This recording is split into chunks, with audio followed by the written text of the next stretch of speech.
आज की यह video UP triple SC GK के लिए होगी, जिसमें हम भारतीय संविधान को कवर करेंगे और भारतीय संविधान के लिए ये दूसरा भाग होगा।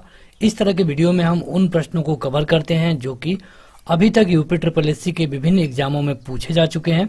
तो चलिए शुरू करें। उससे पहले आप इस ऐप को जरूर डाउनलोड करें, जहां पर जाकर आप इसके और भी पार्ट देख सकते हैं और यहां जाकर आप इसका टेस्ट भी दे पाएंगे। चलिए शुरू करें ये वीडियो। इस वीडियो को लाइक करने के साथ चैनल को जरूर सब्सक्राइब करें। उसके बाद बेल आइकन दबाएं, उसमें ऑल सेलेक्ट करें इसी तरह की बेहतरीन वीडियो सबसे पहले पाने के लिए। तो पहला पार्ट देखने के बाद ही आपको ये देखना होगा, ये दूसरा पार्ट होगा। और पहला क्वेश्चन है कि भारतीय संविधान का निम्नलिखित में कौन सा अनुच्छेद विधिक समता यानी कानून के सामने समानता का अधिकार देता है। कौन सा ऐसा आर्टिकल है जो कहता है कि कानून के सामने सभी लोग बराबर हैं। यहाँ पे आपके विकल्प है। ये क्वेश्चन पूछा गया था लोअर एग्जाम 1/1/2019 में, मतलब कि लोअर का एग्जाम था और 1/10/2019 ये डेट है और शिफ्ट पहले शिफ्ट में क्वेश्चन पूछा गया था। तो ये है अनुच्छेद 14। अनुच्छेद 14 में ये कहा गया है कि विधि के समक्ष समता का अधिकार। इसके तहत भारत के राज्य क्षेत्र में किसी भी व्यक्ति को, मतलब जो भी भारत का राज्य क्षेत्र होगा, इसमें कोई भी व्यक्ति कानून के सामने बराबर होगा। अगला है कि मार्च 2019 तक उपलब्ध जानकारी के अनुसार भारतीय संविधान में कितने मौलिक कर्तव्य हैं। ये क्वेश्चन था लोअर एग्जाम 30/9/2019 में और ये उस दिन का पहला शिफ्ट का क्वेश्चन है। मौलिक कर्तव्य से ये क्वेश्चन पूछा गया था। यहाँ पर आपको बताना है 6, 7, 9, 11 और 5 सेकंड के अंदर आप लोग अपना उत्तर कमेंट करके बता दिया करिए। तो यहाँ पे सही है, पूछा गया है मौलिक कर्तव्य, तो इनकी संख्या है 11। अगर यहीं पे मौलिक अधिकार पूछ ले तो मौलिक अधिकार है 6। मौलिक कर्तव्य को हमने कहाँ से लिया है? रूस से। उस समय वो USSR कहा जाता था। अगर हम बात करें मौलिक अधिकार की तो इसको हमने USA से लिया है, यानी कि अमेरिका से। यहाँ पे अगर आप देखेंगे कि जो संविधान का 42वां संविधान संशोधन हुआ 1976 में, इसमें सरदार स्वर्ण सिंह की सिफारिश पर 4 क भाग 4 क के 51 में जोड़ा गया इसको, और ये 6 से 14 साल तक के बच्चों की शिक्षा का भी अवसर प्रदान करता है। अगला क्वेश्चन है कि भारतीय संविधान में कितने मूल कर्तव्य दिए गए हैं। मूल कर्तव्य, ये क्वेश्चन कनिष्ठ सहायक में था, वही क्वेश्चन है सेम, लेकिन ये क्वेश्चन कनिष्ठ सहायक में पूछा गया था, तो अभी आपने देखा ये 11 है। तो आप देख सकते हैं कि कई सारे क्वेश्चन हैं जो कि रिपीट होते हैं, बार बार रिपीट होते हैं, 1 साल 1.5 साल के बाद फिर से पूछे जाते हैं, और इसीलिए आपको यह वीडियो पूरा देखना जरूरी है। निम्नलिखित में से कौन सी समिति ने मूल कर्तव्यों को संविधान में सम्मिलित करने का सुझाव दिया। अगर हमने अभी आपको जो बताया है आपने ध्यान से सुना होगा तो आप बता पाएंगे। देखिए, ये राजस्व लेखपाल 13/9/2015 में मॉर्निंग शिफ्ट में पूछा गया था। एक चीज क्लियर कर दें कि उस समय जो राजस्व लेखपाल का पेपर हुआ था, ये राजस्व विभाग ने खुद कराए थे। यूपी ट्रिपल एससी के तहत इसको नहीं कराया गया था, लेकिन अब जो लेखपाल का पेपर होगा ये यूपी ट्रिपल एससी के थ्रू ही होगा, इसलिए लेखपाल वाले क्वेश्चनों को भी हमने इसमें ऐड कर लिया है। तो यह है सरदार स्वर्ण सिंह समिति। मूल कर्तव्य को संविधान में सम्मिलित करने का सुझाव 1976 में 42वें संविधान संशोधन में सरदार स्वर्ण सिंह समिति के द्वारा दिया गया और इसी के द्वारा इसको ऐड किया गया। अगला है कि निम्न में किस एक संस्तुति के आधार पर मूल कर्तव्यों से संबंधित प्रावधानों को भारत के संविधान में जोड़ा गया। वही क्वेश्चन है, आप देख सकते हैं कि जो कि पहले राजस्व विभाग में पूछा गया, बाद में जो यूपी ट्रिपल एससी का ग्राम विकास अधिकारी था इसमें पूछा गया ये। हालांकि ये जो ग्राम विकास अधिकारी का पेपर हुआ था, ये पहले ग्राम विकास जो विभाग है उसके द्वारा आवेदन लिया गया, लेकिन यूपी ट्रिपल एससी को दे दिया गया था बाद में। तो इसमें ये 2013 में इसका आवेदन हुआ था, कुछ लोग इसमें 2013 वाले भी थे। तो यहाँ पे वही आंसर है इसका भी, और ये है सरदार स्वर्ण सिंह समिति। देख सकते हैं आप कि क्वेश्चन कितना रिपीट हो रहा है। अगला है कि भारतीय संविधान के अंतर्गत निम्नलिखित में से कौन एक मौलिक कर्तव्य नहीं है। आपको बताना है कि निम्न में से मौलिक कर्तव्य एक नहीं है, कौन है वो।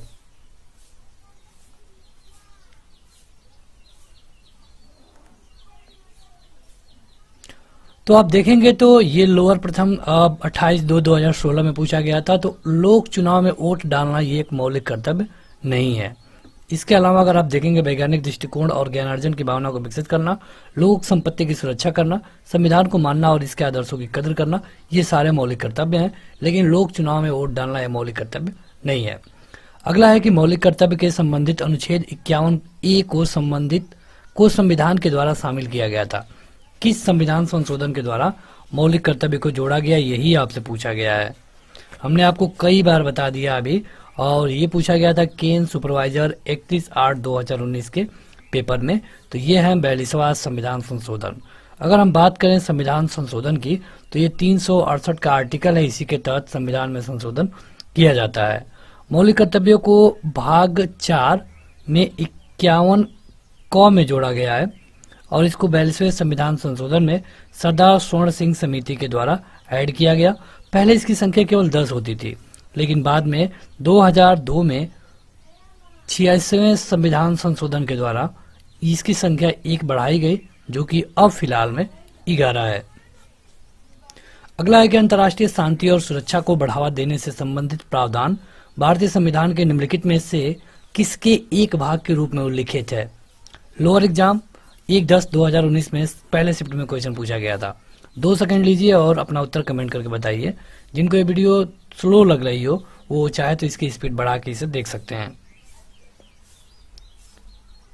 तो ये है राज्य का नीति निर्देशक सिद्धांत। राज्य का जो नीति निर्देशक सिद्धांत होता है ये राज्य के पावर को बढ़ाता है और संविधान के भाग 4 में यह है।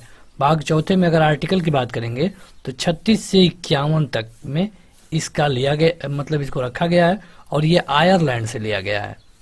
जो भी एक्स्ट्रा फैक्ट आपको बताए जा रहे हैं ये आपको ज्यादा महत्वपूर्ण होगा, ये इसको अच्छे से सुनना होगा। अगर आप चाहते हैं केवल टेस्ट देना तो ऐप पर जाकर इसका टेस्ट भी दे पाएंगे, लेकिन वहां पे आपको एक्स्ट्रा फैक्ट नहीं मिलने वाला। अगला है कि भारत का एकमात्र राज्य जहां सामान्य सिविल कोड का प्रावधान है, कौन है।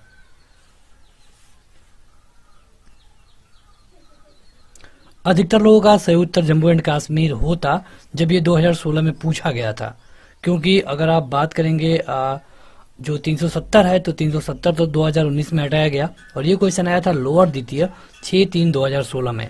लेकिन यहाँ पे कहा गया सिविल कोड। सिविल कोड है केवल और केवल गोवा में। सिविल कोड का मतलब कि समान नागरिक संहिता अथवा समान आचार संहिता, यानी कि धर्मनिरपेक्ष सेकुलर कानून जो कि सभी धर्मों के लोगों के लिए समान रूप से लागू होगा और ये केवल और केवल गोवा में लगा हुआ है। बढ़ते हैं आगे। अगला क्वेश्चन है, लेकिन उससे पहले जो लोग अभी तक इस वीडियो को लाइक नहीं किए हैं जरूर लाइक कर दें। अगर आप चाहते हैं इससे पहले वाला पार्ट देखना तो आपको ऐप डाउनलोड करना होगा, जिसका लिंक इस वीडियो के डिस्क्रिप्शन में और पहले कमेंट बॉक्स में मिल जाएगा। क्वेश्चन है कि इनमें से कौन भारत का कार्यवाहक राष्ट्रपति नहीं था। ये क्वेश्चन चकबंदी लेखपाल में पूछा गया था 8/11/2015 में। ये पेपर यूपी SSS ने कराया था। 3 शिफ्ट में ये पेपर हुआ था। तो यहाँ पे अगर बात करें कार्यवाहक राष्ट्रपति नहीं था तो आप देखेंगे तो बीडी जत्ती भी कार्यवाहक राष्ट्रपति थे, न्यायमूर्ति हिदायतुल्लाह भी बनाए गए थे, लेकिन जाकिर हुसैन कभी भी कार्यवाहक राष्ट्रपति नहीं बनाए गए। यानी कि आपका सही उत्तर होगा डॉक्टर जाकिर हुसैन। अगर हम डॉक्टर जाकिर हुसैन के बारे में देखें तो यह भारत के तीसरे राष्ट्रपति थे। इनका जो टाइम पीरियड है ये भी आप जानिए 13 मई 1967 से लेकर के 3 मई 1969 तक था। पहले बार ये था। तो इसके अंतर्गत ये मतलब कि कभी भी कार्यवाहक राष्ट्रपति नहीं बनाए गए। इनके अलावा जो भी लोग हैं सभी लोग कार्यवाहक राष्ट्रपति बनाए गए थे। अगला है कि भारत में राष्ट्रपति अपना कार्यकाल पूरा होने से पहले अपना त्यागपत्र किसको सौंपता है। क्योंकि अगर आप देखेंगे राष्ट्रपति के शपथ ग्रहण के बारे में तो राष्ट्रपति को शपथ दिलाने का काम CGI का होता है, सुप्रीम कोर्ट के मुख्य जज का। तो यहाँ पे आपको बताना है कि वो त्याग पत्र किसको देगा। क्या मुख्य जज को देगा, वाइस प्रेसिडेंट को देगा, प्राइम मिनिस्टर को देगा या फिर लोकसभा स्पीकर को देगा। तो देखिए भले ही CGI इनको अपना शपथ दिलाते हों, लेकिन अगर ये अपना रिजाइन देना चाहें तो हमेशा उपराष्ट्रपति को ही देंगे, और अगर उपराष्ट्रपति रिजाइन देना चाहे तो ये राष्ट्रपति को देगा। ग्राम पंचायत अधिकारी 21/2/2016 में ये क्वेश्चन पूछा गया था। अगला है कि भारत के पहले प्रधानमंत्री पंडित जवाहरलाल नेहरू ने 14 अगस्त 1947 की मध्य रात्रि को नियति से वादा ट्रस्ट विद डेस्टिनी शीर्षक से एक भाषण दिया था। यह आपको बताना है कहाँ दिया था। जब अगले दिन भारत आजाद होने वाला था उसके पिछली रात को। क्वेश्चन पूछा गया था केन सुपरवाइजर 31/8/2019 में। अगर आप यूपी ट्रिपल एससी के किसी भी पेपर की तैयारी करते हैं या फिर करने वाले हैं भविष्य में, तो आपको ये पूरी वीडियो देखनी चाहिए। इसके पहले से जो भी पार्ट अपलोड है, अगर आप उन्हें देखना चाहते हैं तो या तो आप प्ले लिस्ट में जाकर देख सकते हैं, या फिर अगर आप ऐप डाउनलोड कर सकते हैं तो वहां पर जाके देख पाएंगे। ऐप में क्या है कि आपको ज्यादा इधर उधर कंफ्यूज होने की जरूरत नहीं पड़ेगी। तो ये दिया गया था संसद में, संविधान सभा के सामने। तो ये याद रखिए, ये केन सुपरवाइजर में क्वेश्चन पूछा गया था। अगला है कि अनुसूचित जनजाति के संरक्षण के लिए एक क्षेत्र को अनुसूचित क्षेत्र के रूप में घोषणा करने की शक्ति किसके पास होती है? लोअर तृतीय 26/6/2016 में ये क्वेश्चन पूछा गया था। तो ये है भारत के राष्ट्रपति।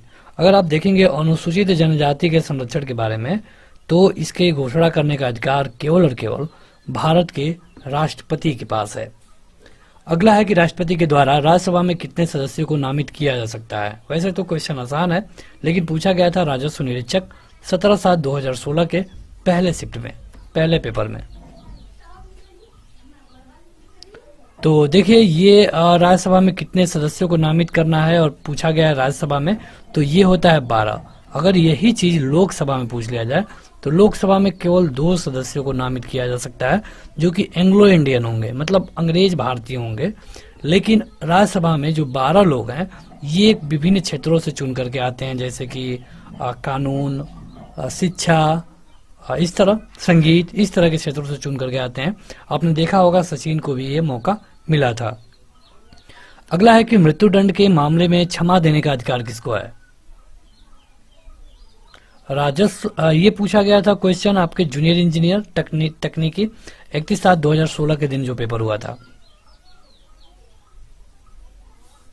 तो ये अधिकार है केवल और केवल प्रेसिडेंट ऑफ इंडिया को। यहाँ पे हम 5 सेकंड रुक रहे हैं ताकि सभी लोग अपना उत्तर कमेंट करके बता पाएं। अगर आप अपना उत्तर नहीं कमेंट करके बताएंगे तो कैसे आपको पता चलेगा कि आपकी तैयारी कितनी है? इसीलिए जरूरी है कि आप अपना उत्तर कमेंट करके बताएं, चाहे आप ये वीडियो ऑनलाइन देख रहे हो या फिर बाद में ऑफलाइन देख रहे हो। यहाँ पे देखिए आर्टिकल 72 में कहा गया है कि केवल प्रेसिडेंट ऑफ इंडिया के पास, यानी कि राष्ट्रपति के पास किसी भी व्यक्ति को मृत्युदंड के मामले में क्षमा देने का अधिकार होगा। यहाँ पे राष्ट्रपति को कई तरह के अधिकार मिलते हैं, या तो वो क्षमा दे दे, सजा का रूप बदल दे, सजा को कम कर दे, या फिर कुछ भी। यहाँ कई पावर मिलते हैं राष्ट्रपति को। हालांकि ये अलग बात है कि इनको एक कैबिनेट के सुझाव पर करना होता है। अगला है कि नीलम संजीव रेड्डी भारत के कौन राष्ट्रपति थे? ग्राम विकास अधिकारी 22/12/2018 सेकंड शिफ्ट में क्वेश्चन पूछा गया था। सेकंड शिफ्ट का ये जो ग्राम विकास अधिकारी की आप बात करेंगे तो काफी टफ पेपर माना जाता है। फिर भी आप देखेंगे कि 150 क्वेश्चनों में करीब करीब 102-3 पेज की किताब गई थी। तो नीलम संजीव रेड्डी के बारे में पूछा गया है, तो ये थे 6वें राष्ट्रपति। नीलम संजीव रेड्डी 6वें राष्ट्रपति थे। इनका अगर कार्यकाल की आप बात करेंगे तो इनका कार्यकाल है 25 जुलाई 1977 से लेकर के 25 जुलाई 1982, यानी कि पूरा 5 साल। 1977 के आम चुनाव में जब इंदिरा गांधी की हार हुई थी तो उस समय जो नई पार्टी आई थी, इन्होंने इनको राष्ट्रपति का प्रत्याशी बनाया और ये राष्ट्रपति भी बने। अगला क्वेश्चन है कि भारत के राष्ट्रपति के द्वारा चरित्र को बदले बिना सजा की मात्रा को कम करना अनुच्छेद 72 को क्या कहा जाता है? मतलब कि चरित्र को बदले बिना सजा की मात्रा को कम कर देना है। मतलब सजा तो रहेगा ही रहेगा, लेकिन उसको कम कर देना है। ये पावर मिलता है आर्टिकल 72 में प्रेसिडेंट ऑफ इंडिया को। ये कहा जाता है क्षमादान। अभी हमने इसके बारे में आपको बताया था। अगर किसी व्यक्ति की सजा 15 साल है तो प्रेसिडेंट चाहे तो इसे 5 साल कर सकता है। अगर किसी की सजा सश्रम है, श्रम के साथ है, तो प्रेसिडेंट चाहे तो इसे बिना श्रम का कर सकता है। अगला है कि रामनाथ कोविंद भारत के कौवें राष्ट्रपति हैं, ये आपको बताना है। तो ये हैं 14वें हैं भारत के राष्ट्रपति रामनाथ कोविंद। अगर पूछ ले कि हमारे जो वेंकैया नायडू हैं ये कौन उपराष्ट्रपति हैं, तो उपराष्ट्रपति हैं 13वें। ग्राम विकास अधिकारी 22/12/2018 के पहले शिफ्ट में क्वेश्चन पूछा गया था। अगला है कि रामनाथ कोविंद को वर्ष 2017 में भारत के राष्ट्रपति के रूप में चुना गया। तो ये क्वेश्चन देखिए सेम वही क्वेश्चन है, लेकिन वो आप देखे हैं कि वो वीडियो में क्वेश्चन था ग्राम विकास अधिकारी, लेकिन ये वाला जो क्वेश्चन है ये लोअर सेकेंड में पूछा है, जो कि री एग्जाम हुआ था 28/7/2019 को। तो इसमें भी वही क्वेश्चन पूछा गया है, वही उत्तर होगा, 14वें राष्ट्रपति हैं। तो अगला क्वेश्चन है कि भारत के राष्ट्रपति का कार्यकाल कितने वर्षों का होता है, कितने वर्षों का। तो ये तो बेहद आसान क्वेश्चन है। अगर यहाँ पे ये पूछ लिया गया होता कि अमेरिका के राष्ट्रपति का कार्यकाल कितना है, तो हो सकता है कि आप में से कई लोग थोड़ी कंफ्यूज हो। ये क्वेश्चन पूछा गया था व्यायाम प्रशिक्षक 16/9/2018 के सेकेंड शिफ्ट में। तो भारत के राष्ट्रपति का कार्यकाल होता है 5 साल का। अभी हमने बात किया था अमेरिका का, तो अमेरिका के राष्ट्रपति का कार्यकाल होता है 4 साल का। अमेरिका में एक व्यक्ति केवल 2 बार राष्ट्रपति बनाया जा सकता है। 2 बार के बाद वो तीसरे बार चुनाव नहीं लड़ेगा या फिर नहीं बनाया जा सकता, चाहे वो ये जो 2 बार है ये क्रम से हो या फिर कभी भी हो। लेकिन भारत की बात देखेंगे तो भारत में एक व्यक्ति को चाहे जितना बार राष्ट्रपति बनाया जा सकता है, केवल उसकी उम्र 35 साल होनी जरूरी है।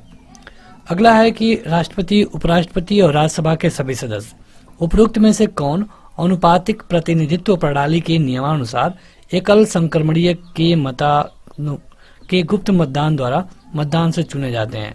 मतलब इनमें से कौन है जो कि एकल संक्रमणीय प्रणाली से चुने जाते हैं। देखिए, अगर आपने एकल संक्रमण प्रणाली के बारे में नहीं सुना है, तो अगर आपने पॉलिटी में प्रेसिडेंट के बारे में पढ़ा होगा, तो प्रेसिडेंट में ये रूल आपको देखने को अब मिलता है। तो यहाँ पे कहा गया है कि कौन है, तो ये चुना जाता है केवल पहले और दूसरे, मतलब कि वाइस प्रेसिडेंट और प्रेसिडेंट। बाकी राज्यसभा के सदस्यों के बारे में ऐसा कोई रूल नहीं होता है। ये लोअर तृतीय 26/6/2016 में पूछा गया था। अगला है कि भारत का निम्नलिखित में से कौन सा राष्ट्रपति निर्विरोध निर्वाचित हुआ।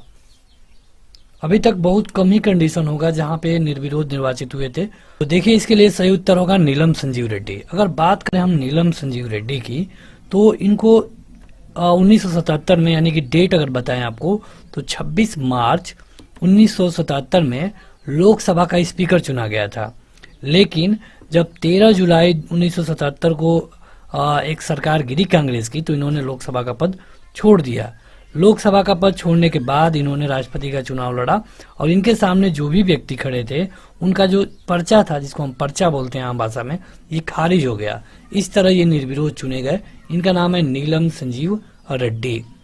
अगला है कि किस भारतीय राष्ट्रपति ने आयरिश स्वतंत्रता संग्राम में भाग लिया और इसके लिए जेल भी गए थे।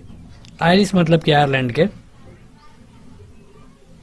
तो इनका नाम है बीबी गिरी। स्टेनोग्राफर 3/4/2016 में ये क्वेश्चन पूछा गया था। जो बीबी गिरी हैं, ये डबलिन यूनिवर्सिटी से, वहां पे डबलिन यूनिवर्सिटी में कानून की पढ़ाई की है, और जब ये आयरलैंड गए थे तब इन्होंने ब्रिटिश विद्रोही के संपर्क में आए, और स्वतंत्रता के कारण ये वहां पे जेल में भी भेजे गए। अगला है कि भारत के राष्ट्रपति अपना त्याग पत्र किसको संबोधित करके देता है। ये क्वेश्चन वनरक्षक 2015 में पूछा गया था। तो अभी हमने आपको बताया कि ये दिया जाता है वाइस प्रेसिडेंट को। ये किस आर्टिकल में बताया गया है? आर्टिकल 56 के भाग दूसरे में ये बताया गया है कि ये उपराष्ट्रपति को अपना त्याग पत्र देंगे। अगला है कि भारत का कौन राष्ट्रपति निर्विरोध निर्वाचित किया गया था।